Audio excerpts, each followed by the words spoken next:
Welcome back to the Breath of Fresh Air webcast. No, we took last week off because we were all busy, but we are back ready for some fresh opinions and fresh takes to give you, the sports fans. I am Charles Taylor, and I have Patrick Brackett back with me as well. Say what's up, Patrick. What's up, everybody? Hope everybody had a good week. We did, somewhat. Very busy week. Ugh. Well, before we get started, I just wanted to take the time to say happy Veterans Day to all the veterans out there. Patrick, you and I are veterans ourselves, and I think we understand the sacrifices that are put out there by the men and women who have served, are serving, and will serve in the future. So I just wanted to go ahead and send that happy Veterans Day to everybody. Yeah, much respect. Don't forget the families that go with those veterans because they sacrifice a lot as well. So Exactly. Well said. Um, well, let's get to the sports that we kind of missed talking about through the last week, but we'll get caught up here pretty soon. I guess we can start off with what we saw from last week's college football action. What stood out to you? probably one of the most exciting games that I've seen in a long time with that Arkansas um, Mississippi game. Man, man, what possesses a guy to catch a ball 10 yards shy from a first down when they're 4th and 25, throw it 26 yards back, and still get the first down? I'm blown away.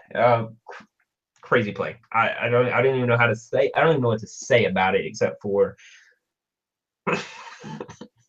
good pass. That's about it. Good pass. Oh, Ole Miss is so overrated to me. I'm sorry. Man, well, I didn't think they were that overrated. I mean, what? I mean, it, when you got a quarterback throwing the ball 15 yards down the field, and you got a wide receiver saying, "Screw that, I'm throwing it back 26." I'm like, well, I guess y'all didn't want to win, and then all of a sudden the running back takes the ball down the field 27 more yards. I'm like, how in the hell do you cover 50 yards in a span of 25 yards and still get a first down? That's unbelievable. it's almost like Ole Miss beat Alabama and they forgot they had 8 or 9 games left to play in the season. I'm serious. It we've been waiting for Ole Miss to kick down this door for the longest time, and And now that door kicked them down. right. I mean, and most of Right us,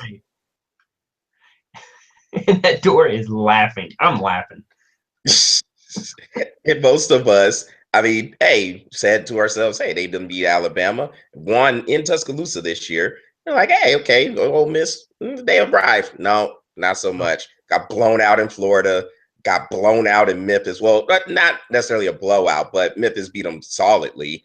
And then they lost this game at home to Arkansas, and Ole Miss had everything in their hands. If they would have won out, they would have been the team representing the SEC West in the SEC championship game. But nope, now Alabama's got control of that destiny. And speaking of Alabama, very impressive win over LSU this past weekend as well. Shut down Leonard Fournette, 31 yards. 31 yards on 10 carries. They might as well not even gave the man the ball. But you know what? When you get down early, what do? You have to pass the ball. You have to get the ball down the field. And, we all know that LSU is not a strong point from playing that far behind. So, when I looked at that game, man, I watched a little bit of that. And when Alabama went up, I think Alabama went up like 14 points or whatever. I was like, well, I think that one's about done because Henry he was a beast, man. And I mean, I don't know what all these other analysts are even saying about Fournette, but after that performance, I wouldn't even put him in the Heisman running right now. I mean, yeah, he's a strong running back, but if you can't go out and produce when the game is on the line like that at a top level team, man, get him out. Put somebody out there that's really, really going to try to start playing. Well, I'm gonna give Alabama credit, man. And Alabama they did what they do, which is Stop they them. played the percentages. They figured they shut down Fournette. They didn't think Brandon Harris would make enough plays to beat them. So, you know how normally when LSU plays these games, particularly against Alabama in the last few years, you would say LSU was very, very conservative with the play calling. I don't think that was the case this time. I just think Alabama was better. They're better on the line of scrimmages. Mm-hmm. They were just the more physical team, and they were better than LSU. That's what I would say this time. I'm giving Alabama credit. I'm right there with you, man. If you play that well on both ends of the ball, and as long as their special teams is taking care of the ball the way they took care of that ball last week, they got a chance to stay in every game. I mean, yeah, can you beat this team throwing down the field? Yes. Can you beat this team throwing down the field with LSU's quarterback? No, obviously not. Not Um, consistently he's yet, not anyway. consistent. You know what I'm saying? So I look at this whole game, man. I was like, Alabama just they got shown their weakness by Ole Miss, and they're fixing it. And I've said it for years about Nick Saban. The one thing about him is that he can come in, he finds what his weaknesses are. Once he finds it, he starts fixing it right then. You beat this team downfield, yes, but you're not going to consistently beat this team downfield, not anymore, because they're fixing those issues. And as long as you can stop the run, I mean, look what they did to Georgia. I mean, they just stopped the run. So Alabama's going to be hard. And I'm tell you right now, looking in at this playoff bracket, the way I see it right now, you got Alabama versus Ohio State. If it ended today, I don't think Ohio State's going to have what it takes to beat Alabama. Not this year. Yeah, two more games real quick, Patrick. Let's talk about Clemson beating Florida State and Michigan State catching their first loss of the year to Nebraska. Your thoughts on that? Well, I have Michigan State in that top four, man, but apparently they're not as elite as I was hoping that they were going to be. They should have lost to Michigan, but I know they didn't. I get it, but They didn't, but I mean, I'm starting to see that Michigan State is just not in it. They're not in it. They're not good enough to play in a top four bracket right now. Um, I'm still thinking Ohio State is going to catch a couple of losses, maybe to Michigan State and Michigan. I still think they'll still lose to them. I just don't think they're that good. But we'll see. I'm starting to think Michigan State might not be as good as I thought they were. I I give Ohio State a chance of losing at Michigan before anybody else. I don't have the confidence in Michigan State right now, and yeah, I'm sorry. I know you picked Illinois to beat them, but I don't think Illinois is beating them. I didn't. I said I didn't say Illinois would win. I said don't be surprised if they do. Well, And all we'll right. see we'll see next week because I might pick Illinois to beat them. Yeah, we'll see tomorrow. We'll see tomorrow.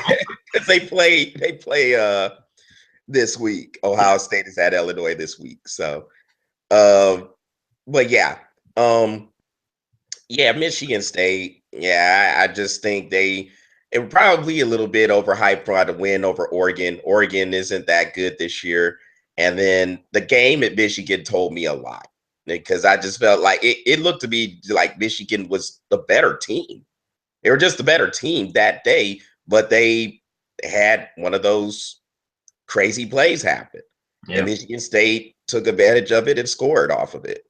But losing to Nebraska, I know people want to say something about the blown call where the receiver stepped out of bounds.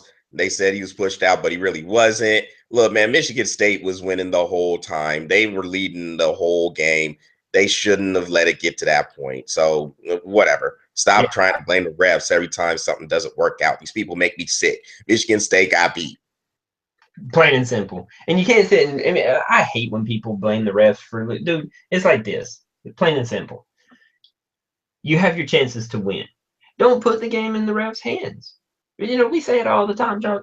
Don't put the game in the refs' hands where you have to make the plays and the refs have to make the calls. If you're leading dude, this is Nebraska. You're Michigan State. First of all, by the end of the freaking first half, you probably should be up 35 to nothing. Don't give them a chance. Michigan State didn't play well. So, I mean, don't get me wrong. I still think Michigan State could beat Ohio State. It And could. and the only reason why I would say that I would give them a chance to beat them before Michigan is because they play them a week before Michigan. That's the only reason. I think Michigan is a better team now that I'm sitting here looking at it. I think Michigan is the better team. But as it stands right now, Michigan State plays them first, so I give them the first opportunity to win. I'm just rolling the dice on that. I don't. You're trying to catch up on your 2-loss quota. But yeah. but real quick before we move on to the NFL, we got to talk about Clemson, man. So I mean, they beat Florida State, and that was kind of that game where they had to win to let them know, hey, we are legit. We're here, because Florida State's been kind of controlling the ACC for a while. So Clemson finally beat them 23-13, and they're still number one in these college football playoff rankings. So give Clemson a lot of credit too. And this isn't the old Clemson. I'm convinced this is not the old Clemson. This is not the Clemson that's going to beat Florida State and then lose to South Carolina State or somebody. I don't think it is either, man. Up to this point, I've been saying, I've been wanting to see this game. They took care of Florida State. This team might be the best team in the country right now. Everybody's got bids. Ohio State fans and only Ohio State fans are going to even predict Ohio State even being a number one contender. But man, the way I see it, we might see a Clemson, Alabama, and I don't know. I really don't know. That Clemson team is for real. They're nasty in the air. They're nasty on the ground. Their defense is solid. Their special teams are nasty. I mean, this team, hands down, is one of the best Clemson teams I've ever seen, ever. I mean, this is a good team, and I needed to see the Florida State win. Once I saw the Florida State win, I'm convinced that's a good team, man. I don't know how far they're going to go yet. It's still I don't see anybody else beating them after this, but they're a solid team, man. Yep. All right. Well, let's move on to the NFL, Patrick. Oh, I do want to say one thing before we move to the NFL. Vanderbilt in Florida, dude. I watched that entire game, man. And people, I hate to tell you, Florida fans, just stop fooling yourselves. Vanderbilt played well. They played well on both ends of the football. And Florida fans, y'all need to stop it. Stop it. Y'all suck. Well, I think Florida. What I really think with what happened to Florida is they kind of had a little bit of a letdown. They beat Georgia, world's largest outdoor cocktail party, and after all those rivalry games, there is a possibility of a letdown. Now, I'm not going to take anything away from Vanderbilt because Vanderbilt did play well. They did, but yeah, Florida looked like they were still partying a little bit out there. And it was just like one of those games. It was an 11 o'clock Central Time start, 12 noon out there in Gainesville. They looked like they was partying still. Well, Vanderbilt forced them to turn over the ball 5 times. And those weren't just mistakes by Florida, man. Those were forced mistakes. Vanderbilt played them solid. So I always wanted to give credit to Vanderbilt, man. They played really good, and it's good to see one of those what do they call them, basement teams. It's good to see one of those basement teams playing as hard as they did and not giving up even at the end. So I just want to give them credit, man. They played really well.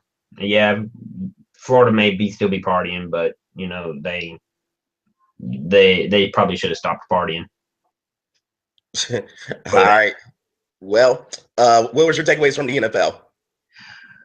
Well, hold on, I gotta look at all the games that were played. All right, man. Yeah, Well, I got let me you, man. I got ESPN it up no. real quick. Like, even though I hate that stupid place, but I'm gonna ESPN it up. All right, man. Well, look, I'll point out a few while you're looking at that. I got you. You got Green Bay and Carolina, Denver and Indianapolis. Pretty sure maybe those might have sparked your attention a little bit. Oh, by the way, with Indianapolis, Andrew Luck out 2 to 6 weeks with a lacerated kidney. Well, at what point do you look at your offensive line? You know what? As an owner, at what point do you look at your general manager and say, "You need to get me a damn line"? Protect the most important man on the freaking field, and that line can't even do it. It's like they're not even half-assing it. They're like quarter-assing it. Or maybe they are playing full potential and they just don't know how to play. The Colts, they played pretty well in the game against Denver. This actually looked like the Colts team that a lot of people expected. A lot of people expected the Colts to be a team that could compete for the Super Bowl. They haven't been that good. They haven't been close to being that good. But in this game against Denver, they look like a team that, hey, maybe there might be some hope. Well, now Andrew Luck is out. So we'll see. The crazy thing is the Colts will still probably make the playoffs because the AFC South is awful. The Colts when win you're a that below division. 500 team and you're still in first place, They'll win that division by default. I mean, they might win with a 5-11 record. they may, and that is sad. It's very sad, It's but sad man, when you got other teams in there that's going to get played out because that team just sucks. And you know what sucks even worse? What sucks even worse is because they were a division champion, they got to play the wild card has to play them at home. Yeah. Yeah. Because they won their division by 5-11. Hey, why don't you bring your 13-3 ass over here and play this team right here? 13-3 ain't shit on my 5-11. Come on. He said bring. Oh, that's funny. And it's true because that is the format. That's funny. That's how it's going to happen, man. Watch. Bring your 14-2 ass over to mine. Come on, bring your 14-2 ass over here and watch me play. So no. Oh my gosh. And they're like, "You're 5-11, dude. Touchdown, touchdown, touchdown." Now I'm gonna go home, okay? You don't go home because you're already there. I'm gonna go home. I'll see you later. Well, what are your thoughts on Green Bay and Carolina? Well, that Carolina defense is nasty. They had a lot of pressure on Aaron Rodgers there. Yeah, and even when Cam didn't even play a great game, man. That defense is just solid, dude. They're 8-0. What do you say, man? I mean, I'm sitting here. Why couldn't that have been Atlanta? Oh yeah. Hey, I like the text you sent me Sunday night about that. Congratulations to your effing Niners. The Niners can suck it, dude. What kind of play? I mean, really, if you're an Atlanta coach, do you really call that play at the end? Yeah, that's definitely a dookie look there. I don't know. You're fourth in like this, and he goes field goal unit. I'm like, wait, what? I was like, you got the best running back in the league right now in your field goal unit. No, he obviously thought. I mean, if this is just me trying to think from his point of view. Not saying it's right, but he obviously thought the defense. He obviously thought the defense was going to get the ball back for him. I would have went for it at that situation, I would definitely. too. But yeah, he definitely thought, oh well, the defense get it back, and it's Blaine Gabbert. Unit. I can't blame him for thinking that, Patrick. It's Blaine Gabbert, dude. We're playing Blaine Gabbert. I don't care. I can't blame him for You thinking get that. that ball I to mean, Freeman and let him run that crap in. I can't blame him for thinking that way. Again, me personally, I would have went for it too, but the explanation he gave, yeah, all right. I mean, again, man, it's Blaine Gabbert. Chances are he was probably going to throw an interception, but he didn't, and, and we won. I'll take it. Of course Um, you will. um, there was something else that I was going to point out with. Was it? No, not New England. No, not Cincinnati. Even though both of those teams are still undefeated too. Um, yeah, Minnesota. So Minnesota quietly, with Green Bay losing 2 games in a row. I think Minnesota's sitting at 6-2 too, man, and they're tied for first place in the NFC North. Yeah, well, they are definitely flying under the radar. Nobody. I mean, I listen to Fox Sports One and ESPN, man, and I haven't heard one thing about the Vikings.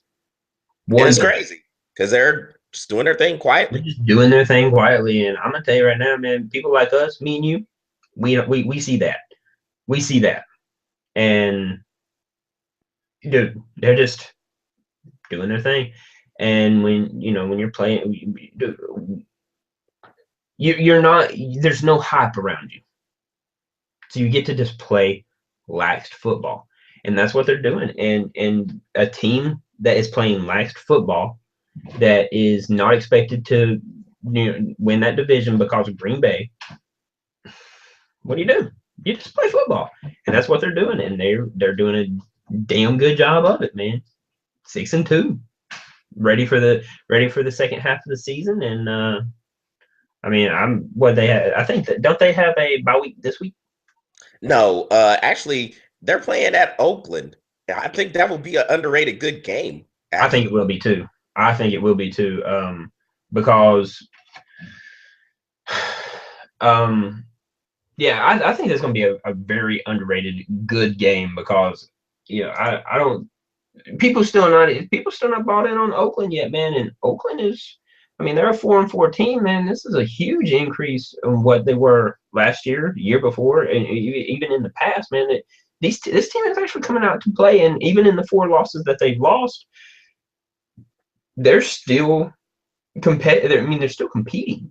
So, I think this is going to be a good game, Minnesota Oakland, and another good game that I I was looking at would probably be what's that one?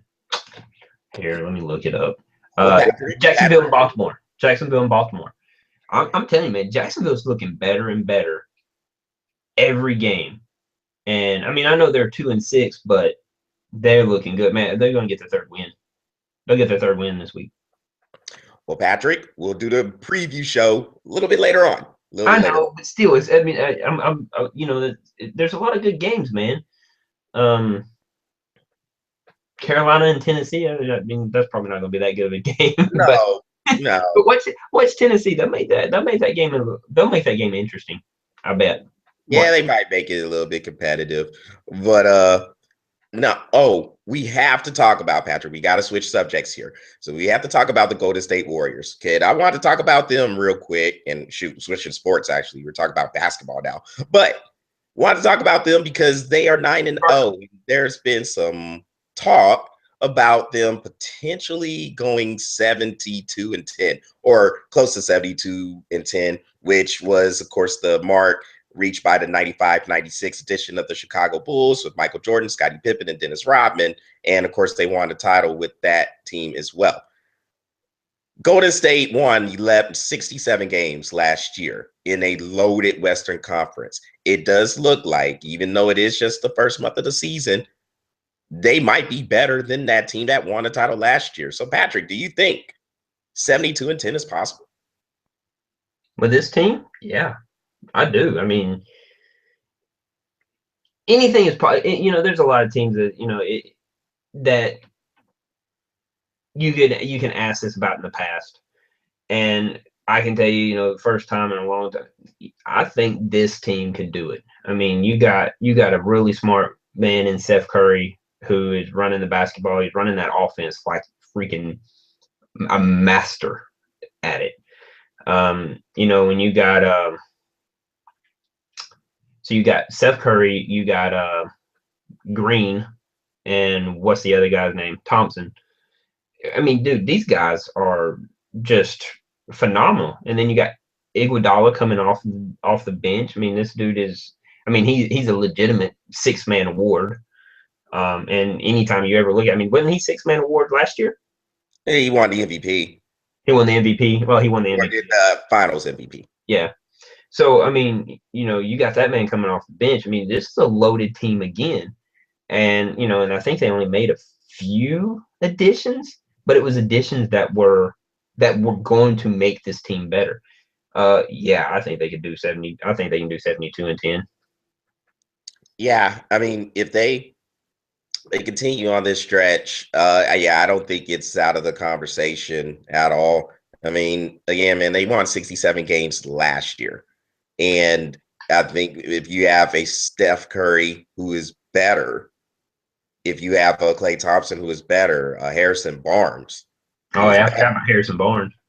Yeah, and then of course, like you said, Iguodala, Draymond Green.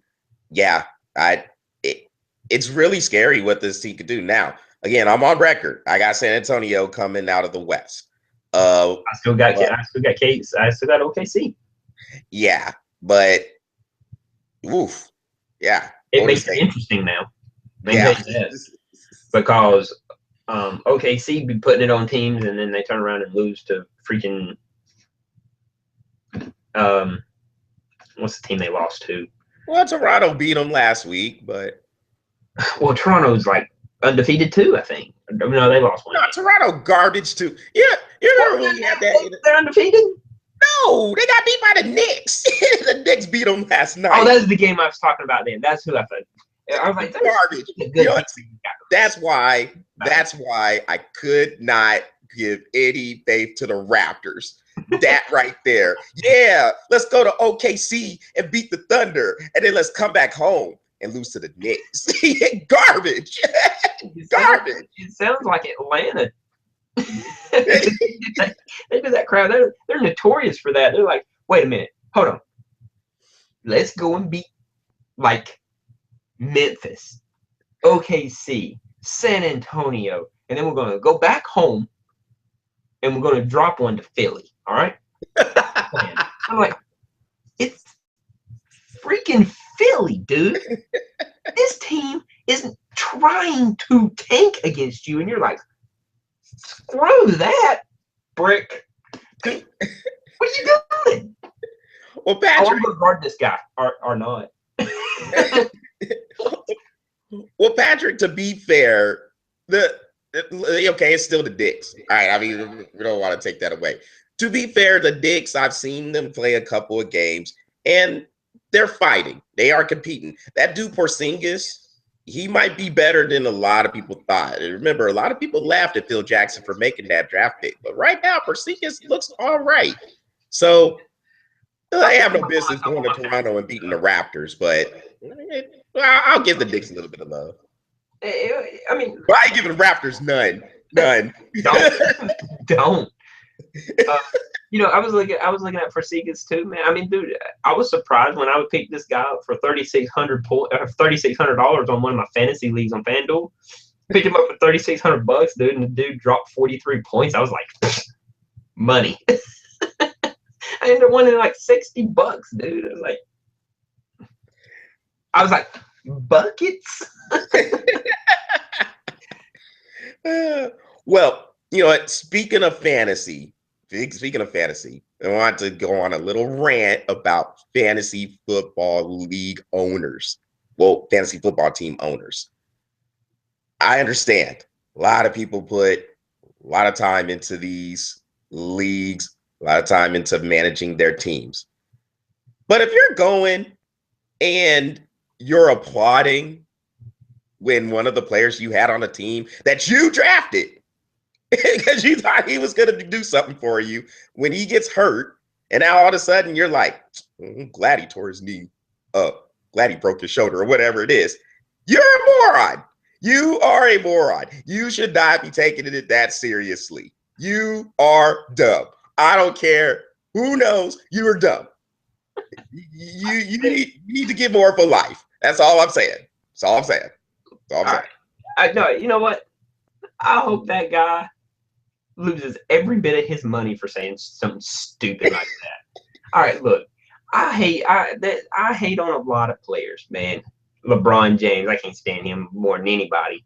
But you know, in the list will go on. I mean, dude, there's even I like teams, or I like players and hate teams. You know what I'm saying?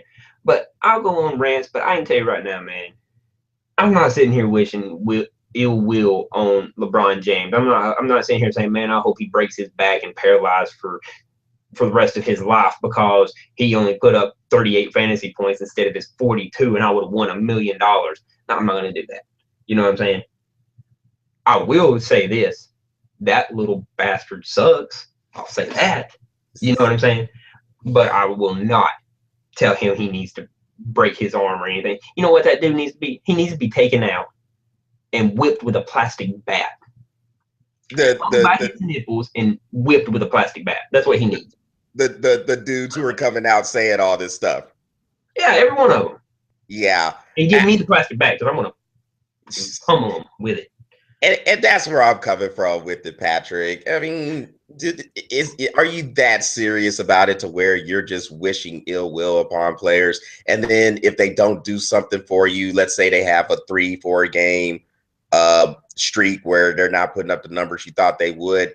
Now you're like, oh, man, you suck, man. You make me sick. Well, why'd you draft them? You know, you drafted them, you picked them up on your team, you live with whatever you do. Maybe you need to look in the mirror and say to yourself, you suck at picking players. You are a garbage fantasy football owner. How about that? That's a good way to put it, too. Yeah, I'm just saying, because nobody wants to take responsibility. Everybody wants to try to blame everybody. You picked that team. You picked them. No one told you to pick them. You suck at fantasy football. Own it. And if you want to go out there and say, man, I'm glad that dude tore his ACL, then maybe you go to a hospital and get checked out. But no, he just needs to come to my house and let me slap the shit out of him. That's what he needs to do. Hey, that'll work too, man. I'm all about that. I'll invite you over. I'm like, Charles, come over. This dude said he was happy about this player breaking his leg or something. So I told him, I was like, why don't you come over to my house and I'll slap the shit out of you for saying something stupid like that. And he was idiot enough to come over. So I'm like, dude, bring your hands over to my house and let's freaking slap the crap out of this guy like 4 or 5 times a piece. I would love to, you know. People like that just make me sick, man. It's uncalled for. It's uncalled for. Very much so. I couldn't have put it anywhere. I mean, it happens all the time. It happens all the time. I hope their girlfriends leave them for a bigger penis. Because it happens all the time, man. And I mean, I play fantasy football and I play fantasy sports. I play fantasy basketball, but I'm not going to sit here and just say, man, like, what's a player I have? Like, I got Damian Lillard on my basketball team.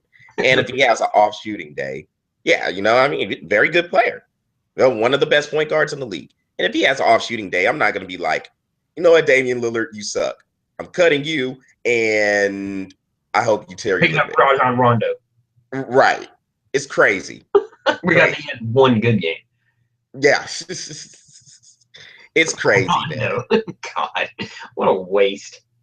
He used to be so good, but you know, Rondo is actually doing okay in Sacramento this year. Well, so far. So far. Let the rest of the season play out until he starts whining at the head coach again. Well, Sacramento's kind of a desolate place right now, too. Don't whine I'm about sorry. Look, Sacramento has players. They have DeMarcus Cousins there. They have Rudy Gay there. Got Rondo there. But it's just one of those situations that's just not going to get better. No. It's not. So, I mean, at least not in my opinion. In the Western Conference, especially when you have all those other teams to deal with, just I don't know, Sacramento. It just seems like they're just missing something to become a serious competitor. But It's called brains for the right players. They're missing a lot. yeah, the mental capacity doesn't seem to be where it needs to be if you're going to compete in the West. Nope. But hey, well, Patrick, gonna have to wrap this one up. Man, this show went a little bit long. I guess that's what happens when we don't talk for 2 weeks. We just got so much stuff to say. Yeah. Well, we'll be back on it tomorrow, man. Yes, sir, man. And I think, shoot, this might be our longest show yet, but don't worry. I know y'all enjoyed it. So check it out. Of course they did.